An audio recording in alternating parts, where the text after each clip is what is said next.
Hola amigos, bienvenidos a En Perspectiva. Hoy tenemos a Julio Maroto Rodríguez. Él es natural de Alcázar de San Juan, en Ciudad Real, licenciado en Pedagogía del Lenguaje y Educación Musical, especializándose en Educación Musical Temprana en el Conservatorio Superior de Música en el País Vasco, en el Musikene, de la mano de Así es, Wolfgang sí. Hartmann, sí, ¿no? Colaborando de forma activa junto a agrupaciones y formaciones del maestro especialista de zarzuela José Antonio Torres y actualmente, últimamente han nombrado maestro de capilla en Torrejón de Ardoz. Entonces, bueno, Julio, buenas tardes. ¿Y cómo te da tiempo a todo? Porque es que esto es un trabajo Mucha lucha. inmenso. Una de las cosas grandísimas que llevamos, de las pocas que hay aquí en España, es el Conservatorio de Torrejón de Ardoz. Uh-huh. Está en suelo diocesano y hacemos gala de ello porque no hay conservatorios en España, ni privados ni públicos, que se dediquen a la enseñanza reglada y regulada de la música dentro de la iglesia, dentro del ámbito de la iglesia. O sea, mi objetivo siempre es que saliesen los párrocos con un grado elemental de música, alguna cosa así, Qué de los bien, seminarios, pero bueno, cuesta muchísimo porque ya sabemos lo que llevan ellos entre al manos. Ristre, Sí. en los seminarios. Pero bueno, que va en esa línea. Eso es muy Pues interesante también, la verdad. que es muy interesante lo de conservatorio diocesano, porque es verdad que es que yo no lo había No oído lo nunca es nombrar. como tal, como diocesano como tal, pero dentro de la organización sí que está. Y al final ves curas. O sea, yo siempre digo lo mismo, cuando un cura ha pisado, ¿cuánto hace que los curas no pisan los conservatorios? Claro, Y eso es claro. una cosita que, bueno, vamos haciendo ahí poquito a poco. O sea que tienes ahí un reto, ¿no? De poder ir introduciendo a los sacerdotes también un poquito en la música bien hecha, ¿no? Y para eso te traemos hoy, para hablar de la música sacra, aparte de lo que tengas que hacer de la educación musical de los sacerdotes, que estaría muy bien, porque el saber no ocupa lugar. Cuéntanos a lo que para todo el mundo. Habrá gente que dirá que es raro, música sacra, ¿eso qué es? Explícanos cuando hablamos de música sacra, ¿de qué estamos hablando? En realidad, como música sacra, deberíamos siempre diferenciar entre lo que sería música religiosa por un lado, música sacra por otro y música litúrgica por otro. Son tres conceptos súper diferentes, bueno, diferentes dentro de lo que, pero evidentemente no toda la música sacra sirve para la liturgia, no toda la música sacra es religiosa, o sea, los conceptos había que matizarlos muchísimo más. Bueno, el presbiterio Fausto Osuna nos decía de la música religiosa es cualquier música que ya sea por intención del compositor o por el tema o por el propósito de la composición, no está habilitada no tienen por qué estar habilitada para el culto divino. Y tiene una índole más bien libre y está admitida hay algunas que están admitidas en naciones litúrgicas y otras que no. Pasa lo mismo con la música sacra. Por ejemplo, música sacra podemos entender más el canto gregoriano, podemos entender por música sacra la polifonía sacra, la antigua y la moderna de diversos géneros, o la música de órgano. El órgano es el instrumento por antonomasia de la iglesia y de la música sacra como tal, eh, y otros cantos sagrados o litúrgicos, ahí ya se mezcla un poquillo. Y luego la música litúrgica, por otro lado, la que sí que nos vale para la liturgia. Evidentemente, el Requiem de Mozart, pues no lo podemos poner en un funeral al uso simplemente por el tiempo que dura. O sea, ¿es música sacra? Sí. ¿Es música que nos sirve para la liturgia? No. O yo qué sé, Resurrección de Mahler o cosas así.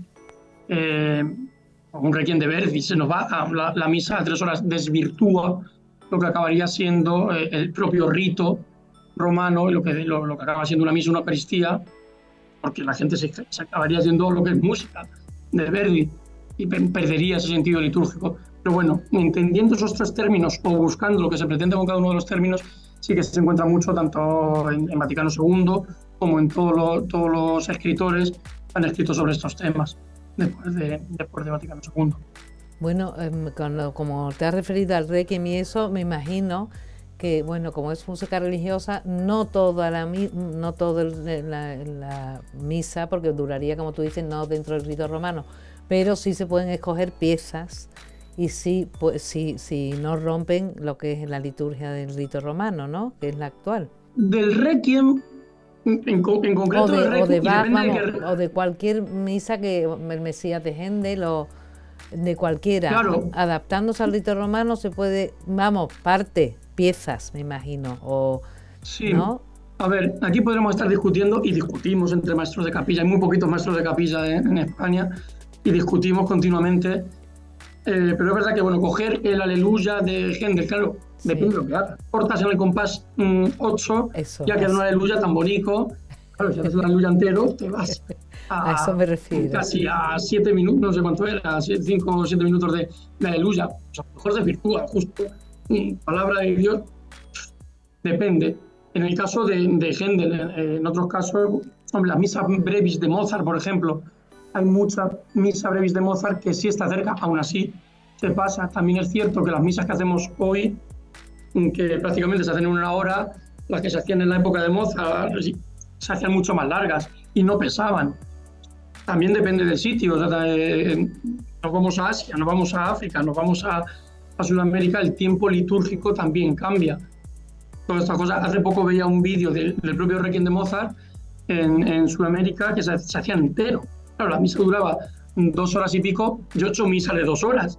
Y no con el Requiem, con otro tipo de música.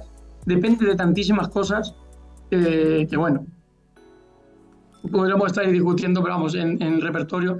Hicimos nosotros hace poquito, bueno, hace 2 años, que la estrenó don Juan Antonio Reyes Pla, aquí en Alcalá, la estrenó él en Navidad. No era una misa de Navidad, era una misa, o sea, hicimos una misa brevis al uso, más que brevis, la llamaron misa humilis, complutensis, porque era por y para la liturgia. Es decir, duraba el Kyrie 1 minuto y poco, duraba Gloria 1 minuto y poco, duraba Aleluya 1 minuto y poco, Santos, por lo menos el ordinario de la misa sí que duraba lo suficiente para no desvirtuar el rito y para no desvirtuar y la verdad es que funcionó muy bien. Armonía moderna, eso sí, en latín, el texto siempre en latín, y luego ya en el resto de la misa lo que quisiésemos meter. Pero lo mismo, o sea, un canto de entrada, ¿qué canto de entrada? O sea, podemos estar hablando de miles de cantos de entrada, o miles de cantos de salida, o miles de ofertorios, o hablando de música litúrgica, como tal, música sagrada, miles, y religiosa igual. Claro, o sea que cuando hablamos de música sacra es muy general. Y después dentro de la música sacra tenemos la litúrgica, la misa, diferentes tipos que se pueden, que están dentro de lo que llamamos música sacra. Entonces, ¿cuál es el origen de la música sacra, se podría decir? Es que la música no es sacra, o sea, la Iglesia ha sido la ostentante de todas las artes en los últimos 2000 años, si no antes. O sea, por lo menos en los últimos 2000 años ha sido la Iglesia la que ha mantenido todos los ritos. Y bueno, y después de Gregorio, el canto gregoriano y todo esto, por supuesto. El origen, hombre, podríamos ponerlo ahí, en el canto gregoriano, como sacra. El término por antonomasia de la música de sacra es el canto gregoriano. El origen de la música sagrada, el origen pues no te sabría decir, la verdad.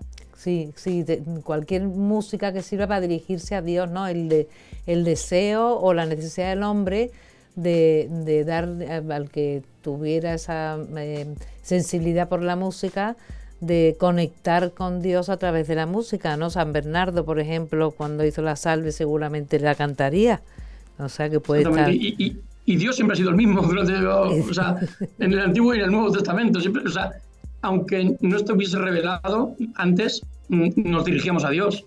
Después nos lo revelaron, pero antes de eso igualmente. O sea, al fin y al cabo, como música sacra, luego ya lo que se ha ido limpiando hasta lo litúrgico, que es lo más exacto para una música. Pero antes, ¿por qué no? Evidentemente, todo el mundo ha cantado a Dios. Claro. Si nos salimos un poco de lo que sería lo católico, cristiano y ortodoxo, o sea, que nos saliésemos de ahí, incluso a otros dioses también cantaban. O sea, como sagrada, puedes ampliar muchísimo. Mañana tenemos un concierto de Joire, que es un grupo de representación nacional, joven ensemble interreligioso español, de las 3 religiones monoteístas, judía, cristiana y musulmana, y con los miembros de las 3 comunidades hacemos música, cada uno, o sea, no se pretende nada con nadie, sino simplemente el respeto y simplemente el compartir. El compartir. Y hay muchísima música sagrada, no solo para nosotros, evidentemente para mucha más gente. Claro, y entonces también te quería preguntar, has hablado tú de jóvenes, ensamble, o sea que hay jóvenes a los que sí les gusta la música sacra, pero ¿se podría decir que sigue siendo actual o que ya ha pasado de moda? ¿Cómo lo ves tú, que estás en pleno centro de todo Pues esto? depende, o sea, bueno, ahí tenemos todos los movimientos de jóvenes, que los ves entrando, cantando como locos por las iglesias, que da gusto verlos, y aquí en Madrid hay varios, y son maravillosos. Depende del género, claro, pues una canción que hace esa guitarra entrando a una iglesia, porque vienes de una procesión en la que solo se va cantando, no obviamos bandas, obviamos otro tipo de música cofrade quizás, y a lo mejor no me valdría para la liturgia. Sí, depende de si está compuesta específicamente para la liturgia. No puedo poner un Beatle que le pongo aleluya y lo pongo en una lista, evidentemente. Muchas veces lo de la juventud va en lo que aquí tenemos dentro y lo que arrastramos. Y ves a mucha gente tirando, muchos líderes que necesitamos en España, eso que necesitamos de gente que tire estas comunidades, pues me encuentro de muchas edades y algunos dirían que son más jóvenes que yo y tienen más edad que yo. Claro. O sea, el movimiento joven depende. También los jóvenes tienen O sea, ¿por qué la música clásica no pasa de moda en ciertas edades? O sea, diríamos que la música sacra clásica ya no le gusta a nadie. Pero no, o sea, el Auditorio Nacional de España sigue llenándose con una segunda de Mahler o con una quinta de Mahler, con el mismo perfil de gente. ¿Eso significa que la música que escuchamos depende de la edad? Y que a lo mejor es un poco más rebelde en unas edades jóvenes y un poco más serena en unas edades más avanzadas. Y en eso podemos meter la música sacra y la música de guitarra o la música gregoriana, en la que un obispo me dice: el día que me entierras con gregoriano, con este gregoriano. Y dices tú: padre, lo que usted quiera, vamos. O sea, claro, eso no me lo pediría a lo mejor una persona joven. A lo mejor esa misma persona joven me pide ese mismo eso mismo que me estaba pidiendo en guitarra de juventud, y de mayor ya no me pide eso, sino que me pide el sacro. Claro, claro, no excluye que te guste una cosa, la guitarra, y que te guste también todo esto, porque no cabe duda, tú que estás tan cerca, has contado algo que algunos te dicen, será porque les gusta mucho, ay, quiero que me entierres con esto. ¿Has tenido alguna experiencia de que te digan, bueno, de que se palpe que la música eleva el alma, ¿no?, a Dios? Cuéntanos alguna anécdota, o porque tú estás todo el día que si las misas, que si, vamos, Sí, dedicándote a ello. anécdotas miles al final de cómo, me acuerdo un Nada te turbe que hicimos con una escolanía de 70 niños y las repeticiones, claro, es de TC, Nada te turbe teresiano, sí. pero con la música de TC, y lo arreglamos para orquesta, pero llegó un momento en el que creo que fue en una comunión que había muchísima gente para comulgar. Claro, Nada te turbe se terminaba, pues empezamos a improvisar, que termina, o sea, a base de niño fuera, orquesta fuera. Hubo un momento al final que se quedaron los niños solos. Bueno, te puedes imaginar con las voces de los niños. Qué bonito. O sea, ya sin orquesta, sin órgano, lo íbamos quitando todo. Dejamos un poquito de guitarra punteada con el TC. Claro, el momento de elevación total llegó con las voces angelicales de los niños. Pues también nos pasó hace poquito con una de María de Caccini, angelical, claro, voces de las escolanías y todas estas cosas. Bueno, aquí en Torrejón tenemos esto, la escolanía de los 70. Eso sí que se está perdiendo un poco y había que trabajarlo mucho más, sobre todo en los colegios y más en los colegios religiosos. Al final acabamos pecando de hacer así lo mismo en un colegio público, y nos teníamos que ir de todo eso y volver un poco a la pauta de enseñar a leer. Me pueden enseñar a leer letras, me pueden enseñar a leer números, pero me enseñan a leer notas, me enseñan a leer lenguaje corporal, o deportivo, danza, me da igual. Al que el sistema educativo general no te enseña a leer notas ni deporte, o sea, como la extraescolar, yo me niego a decir extraescolar, o sea, solo te enseñan números, solo te enseñan letras. ¿Qué pasa? Que lo demás está abandonado y mucho pasa por saber leer. Mucho que le pasa a la música sacra es saber leer. La gente no sabe leer música, quiero decir. Claro, claro, no se aprende, ¿verdad? Una pena porque es una parte que de nuestra formación que queda desierta, ¿no? Que no lo aprendemos, sí. Pero así bueno, es, perdón. No, que me encanta. Antes has contado un ejemplo muy bonito, aunque lo de las voces blancas de los niños, claro, ese cuidado que se tiene, no cabe duda que despierta esa admiración de los que le oímos, ¿no? Porque las voces blancas te cautivan y te emocionan y te hacen profundizar en la oración. En ese sitio que fuisteis quitando instrumentos, impactaría. Y el Ave María de Caccini, que es precioso también, que lo has nombrado, pues con voces blancas me imagino que sería una maravilla, ¿no? Y la gente al final irá y os dirá esto lo tenéis grabado, esto no, mueve a la gente. Sí, mucho lo tenemos en YouTube, o sea que mucho está por YouTube y por las redes. Ya últimamente me tengo que descolgar un poco de redes porque hacemos tantísimo que no da tiempo a estar en redes a la vez que de los conciertos que vamos haciendo y de las misas y de todo. La semana pasada estábamos haciendo 4 comuniones, pero este sábado otra vez otras 4. Claro, el calendario litúrgico es el verdadero calendario de los músicos. Yo, un músico que diga, no tengo trabajo, digo yo, pues porque no te pasa por tu iglesia, vamos. Porque si te pasas por allí te va a sobrar el trabajo. Y si quieres hacer algo, ahí también hay una pelea entre músicos que saben leer y la música de la iglesia. Y intento unar, me cuesta muchísimo, un poco esos dos mundos. Porque claro, muchas veces muchos músicos llegan a iglesias que lo que pide el párroco, lo que pide la propia iglesia, no es una música que literalmente pueda hacer esa persona que sabe leer. Ahora, si consigues ponerlos de acuerdo a todos, lo que sale de ahí es una maravilla. Sale de ahí que sale una capilla musical. ¿Qué es un maestro de capilla? Un maestro de capilla es el que tiene la llave del coro. El coro arquitectónico. ¿Qué tienes con el maestro de capilla? Tienes al director. Pero es que luego tienes que tener el organista. ¿O es que vamos a estar tocando el piano dando cabezazos al coro para que puedan cantar? No. Si lo organizas bien, tienes al maestro de capilla por un lado, al organista por otro, a la maestra de coro por otro, luego tienes el coro de adultos y los 6 son la escolanía. Y ahí tienes una capilla real. Trabajo tienes para las clases que tienes con la escolanía o con los 6, la clase que tienes con los adultos, que si el organista te está pidiendo que cuál era el salmo, formar salmistas. ¿Dónde están esos salmistas que cantan el salmo?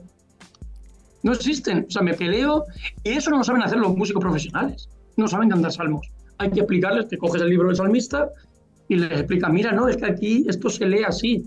Y claro, y les ven los ojos se empiezan a interesar de algo que tiene una persona que tiene la carrera entera de música y le ponen una partitura delante, no es gregoriano, es un salmo, y no saben hacerlo, ya las estás captando la atención. Y tienes profesionales en la parroquia. No podemos dejarlo. También son importantes para la liturgia. O es que no son pueblos los profesionales de la música. Y los tenemos que tener en otro. No, él puede aportar una serie de cosas a la liturgia que no son las que aporta alguien que no sabe. Lo que hay que hacer es unirlos a todos. Eso es lo complicado, pero vamos que... Pero de todas maneras, mientras estás nombrando, me suena a un mundo que para mí es inexistente. Es decir, yo nunca me he encontrado en la parroquia a una persona que entienda de leer música normal o de leer los salmos, o aunque nos guste la música. O sea, lo único que te encuentras es un poco alguien que toca la guitarra o el que está tocando el órgano porque viene a ensayar. Hay parroquias que no tienen coro porque no hay quórum y a lo mejor en Torrelodones o por ahí tenéis más gente, pero no, a ti te falta, ¿no? Es la misma. También, ¿no? Es motivación intrínseca de la persona que va a trabajar en ello. O sea, el convencer a alguien, convencer, o sea, el trabajar, al final, o sea, a ver cómo explico esto, que es complicado. Es la misma que en todos sitios. Yo cuando llegué hace 12 años, la capilla no era capilla. O sea, el trabajar la música litúrgica. ¿Tú llegaste a dónde? ¿A qué iglesia llegaste?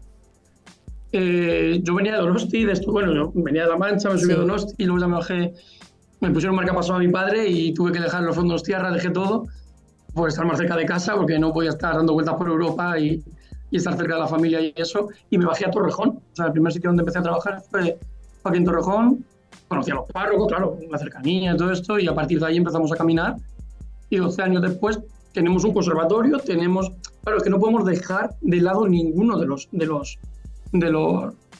agentes.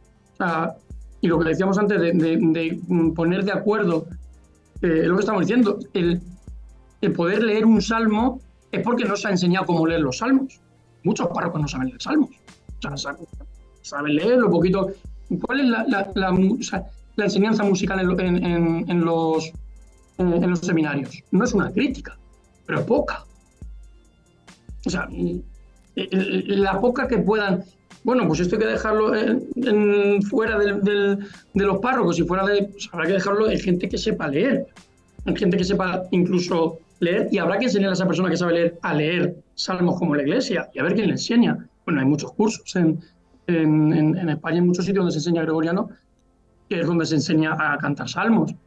Pero bueno, el salmo es una de las cosas. O sea, podemos captar a un profesional de la música oye, quiero hacer esta misa brevis con este coro que tú te busques, donde sea, me da igual que sea el coro 1, mientras tú tengas para cantar la palabra, me da igual que sea una soprano, mejor versada o menos versada, y a partir de ahí empezar a crecer.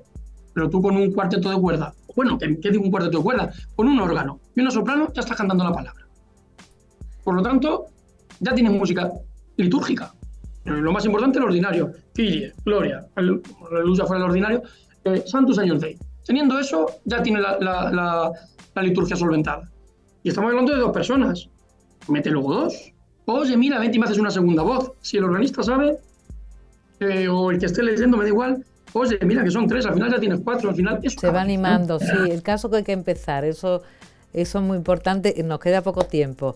Entonces, casi me quedo con este mensaje que tú llegaste y allí no había nada, ¿no? A ver, cómo la fuerza de la música sacra hoy, di para despedirte, emite el mensaje de lo que tú creas que es más importante, que hace falta en la actualidad.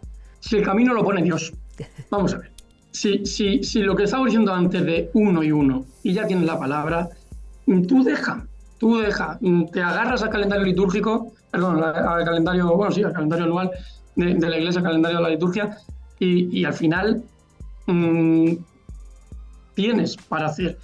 El camino lo va a poner Dios, eso va a crecer. El problema es encerrarnos a lo mejor en repertorios muy amenos o mucha guitarra o mucha... Yo no lo critico la guitarra, parece que voy yo defendiendo siempre la orquesta y todo lo contrario. O sea, es cierto que la guitarra está para ciertos momentos, o sea, del ordinario del calendario, todos los domingos. O sea, es el trabajo que hacen esta gente, pero luego hay momentos en los que quizás haya que hacer algo más. Pues a esa guitarra le sumas un cuarteto de cuerda, a esa guitarra le sumas un órgano, un cuarteto de cuerda a esa guitarra, o sea, que no sea personal. O sea, a mí la batuta, porque me ha tocado, pero tiene que ser que de la gente, o sea, eso crece, es fácil que crezca, y no está fuera de moda, porque está en Dios. O sea, sé que todos los días hacemos misas, todos los días hacemos Eucaristía, no puede no estar de moda, porque todos los días se canta. Eso al final acaba creciendo, o sea que no es un problema, es ganas de hacerlo y ya está, no tiene más. Muy bien, muy bien.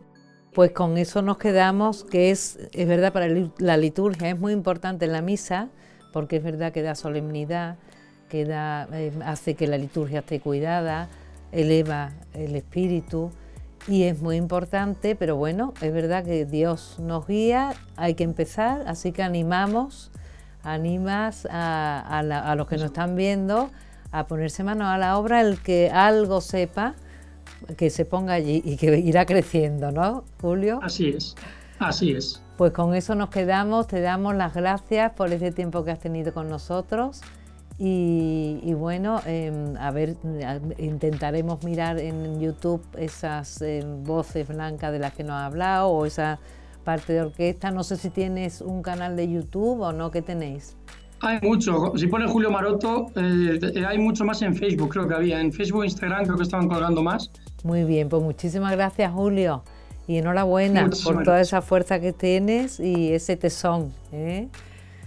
Muy bien. Muchas gracias, que ustedes lo ven. Muchas gracias. Gracias. Pues amigos, meteros para coger ideas, porque como Julio está en ello, pues podemos coger muchas cosas buenas de ellos que van allí con constancia viviendo esta música sacra, y porque son personas que entienden. Y bueno, os animamos y nada, muchísimas gracias y hasta el próximo programa. Adiós.